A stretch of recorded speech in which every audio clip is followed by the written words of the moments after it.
Hey everybody, it's Heather. Today I am going to be in my chicken coop kind of giving them some fresh water and filling up their water bowl. Right now we have about 27 chickens. We had about 32 and we've lost a few of them. One from, I didn't realize, we just got these we've had them up for about 3 months and I didn't realize that there was an actual pecking order. Who would have thought? One just got mutilated and I had no idea that they pecked each other to death. So that was interesting. And then other things had happened to a few more. No predators. It was just, I think one had internal issues. And then another one, they pecked him too. So I had 2 of them that got pecked to death. But so far I'm loving my chickens. Here's a few of them. And this is our coop that my husband had built. Our neighbor gave us some tin roofing that he was replacing. And we just literally, he put that together. It's all framed inside. And another day I'll show you when I clean out the coop. But it's framed out and I have 4 boxes.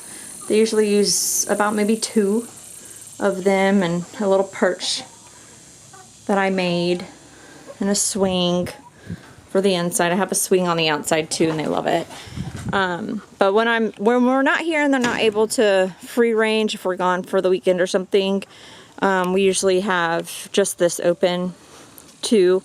That's closed off right now, but that's another area. But usually every day, every morning, I come out and open the gate so they can just free range all day long, and then they usually go in by themselves when it starts becoming nighttime, which is really cool. And if they don't go in by themselves, or if I need them to go up early, I just shake a bag of mealworms and pour them out in this little area, and they come running. They follow me around like a little dog. It's really actually kind of cool. But right now I'm going to be filling this up. I usually try to clean that up once a week. Give them some fresh cold water because we live in Florida and it is hot. Very, very hot. So I'm going to refresh that water for you. The Proverbs, son of David, king of Israel, for gaining wisdom and instruction, for understanding words of insight, for receiving instruction and prudent behavior, doing what is right and just and fair, for giving prudence to those who are simple, knowledge and discretion to the young. Let the wise listen and add to their learning, and let the discerning get guidance. For understanding proverbs and parables, the sayings and riddles of the wise.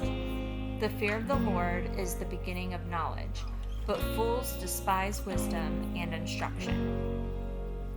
Listen, my son, to your father's instruction, and do not forsake your mother's teaching. They are a garland to grace your head, and a chain to adorn your neck. My son, if sinful men entice you, do not give in to them. If they say, "Come along with us, let's lie and wait for innocent blood, let's ambush some harmless soul, let's swallow them alive like the grave, and whole like those who go down to the pit. We will get all sorts of valuable things and fill our houses with plunder. Cast lots with us. We will all share the loot. My son, do not go along with them. Do not set foot on their paths, for their feet rush into evil. They are swift to shed blood. How useless to spread a net where every bird can see it. These men lie in wait for their own blood. They ambush only themselves. Such are the paths of all who go after ill-gotten gain. It takes away the life of those who get it. Out in the open, wisdom calls aloud. She raises her voice in the public square. On top of the wall she cries out. At the city gate she makes her speech. How long will you who are simple love your simple ways? How long will mockers delight in mockery, and fools hate knowledge? Repent at my rebuke. Then I will pour out my thoughts to you. I will make known to you my teachings. But since you refuse to listen when I call, and no one pays attention when I stretch out my hand, since you disregard all my advice and do not accept my rebuke, I in turn will laugh when disaster strikes you. I will mock when calamity overtakes you, when calamity overtakes you like a storm, when disaster sweeps over you like a whirlwind, when distress and trouble overwhelm you. Then they will call to me, but I will not answer. They will look for me, but will not find me, since they hated knowledge and did not choose to fear the Lord, since they would not accept my advice and spurned my rebuke. They will eat the fruit of their ways and be filled with the fruit of their schemes. For the waywardness of the simple will kill them, and the complacency of fools will destroy them. But whoever listens to me will live in safety and be at ease without fear of harm.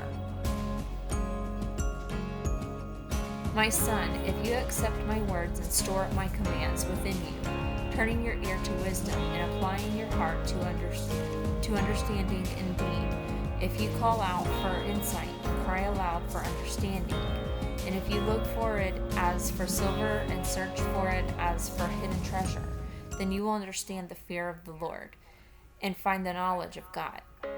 For the Lord gives wisdom, from his mouth come knowledge and understanding. He holds success in store for the upright.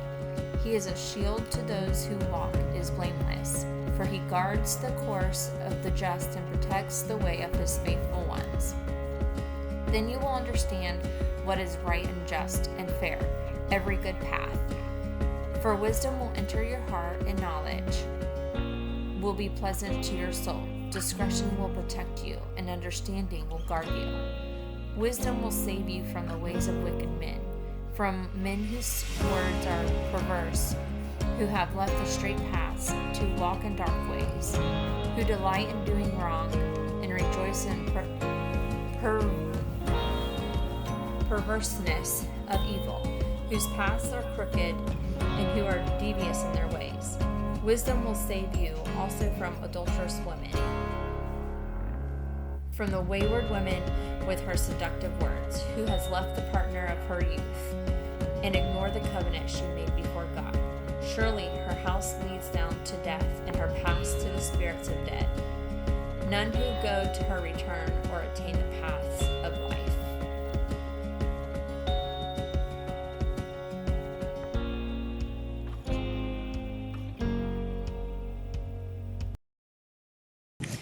So that is that. I filled that up, and I just, like I said, I usually do that once a week just to give them some fresh, because if you did it every day, it'd be a lot.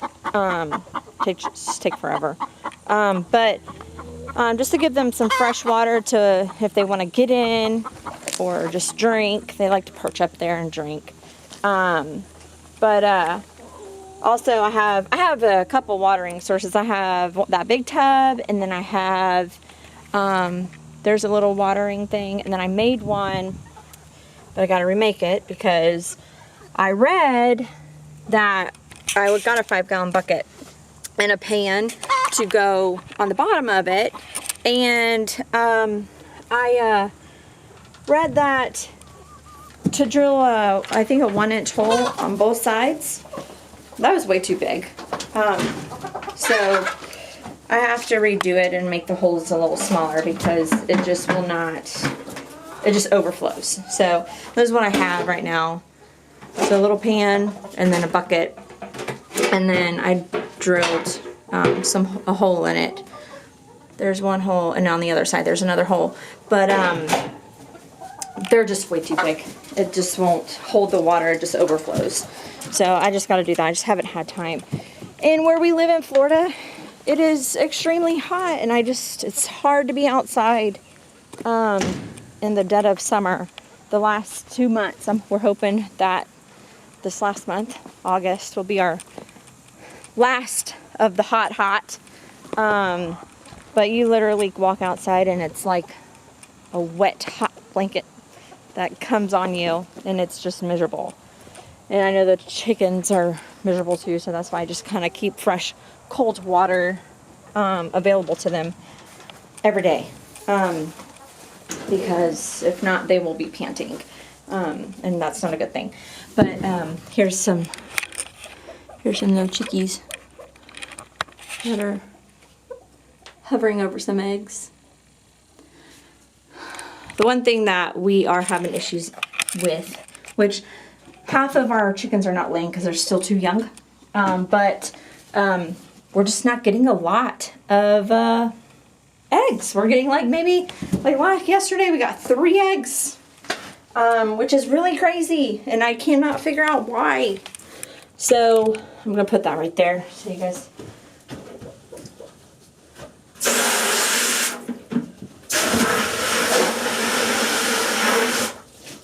Like I said, I'm just gonna refill this up, give them some fresh water. They drink all of that.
Okay, so that's it for the watering thing.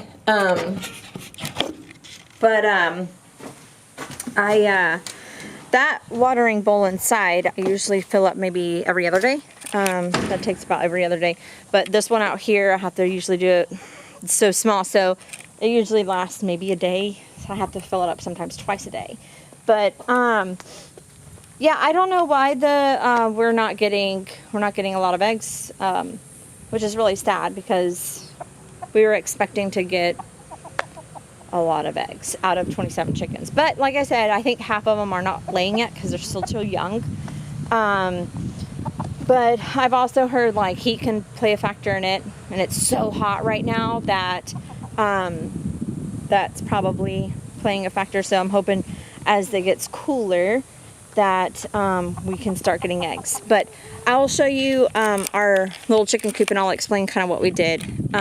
This side,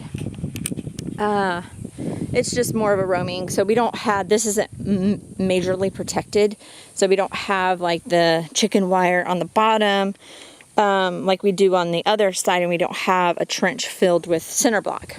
So but over here, you probably noticed as I was filling up, there's cinder block all around the inside of the edges. One, that's for them to like play on, like perched on, and then 2, it also plays a factor of like nothing can push the fence, so nothing can push the bottom of this to get in. But all along the edge on the outside, even here, even near the door, we dug a trench and we just put cinder block. You can see it right here. We didn't bury that good, but like all down here is just cinder block buried. So nothing can dig to get under, and they can't push the fence to get in because of the cinder block inside. And then we have also chicken wire right here. It's like a double protection thing. But and this is our box. I can just lift it up, and there's a latch that I can latch if I'm just gathering eggs. But if I wanted to look, I just pull it up. There's the other chickies. And then there's the other box. But we're brand new at this, so we're learning as we go.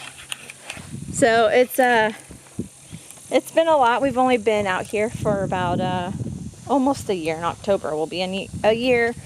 And we've done everything ourselves. We came from the suburbs and we wanted to live more of a country life, homesteading life, and that's what we're trying to do, is build a homestead slowly. There's been a lot of fails, a lot of success, but a lot of fails, which I will take you on that journey as well.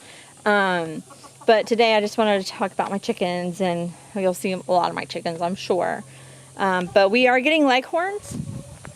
And then this over here, right here, is we called it our goat house because we had goats. That was a fail because we have dogs. But I literally built that myself out of pallets. And what I'm going to do is I'm going to put chicken wire around it, like all around it. I'm going to just wire it up so the leghorns can stay in here at night, because I want to separate the meat chickens from the laying hens. But that'll be our first time ever doing meat chickens ever. Well, it's our first time for everything. So, but yeah, I'll take you on that journey when I put that up. But welcome to my channel, and I hope that you guys continue to watch me and see my fails, see my successes. I'll take you through a garden fail eventually. I love all this. I grew up in the country. I didn't grow up homesteading or anything like that, but I did grow up in the country. I am a native Floridian, so we had a country up north. There was more country land up there, so that's where I grew up. But I hope you like this, and I hope you subscribe, and we will see you next time. Bye.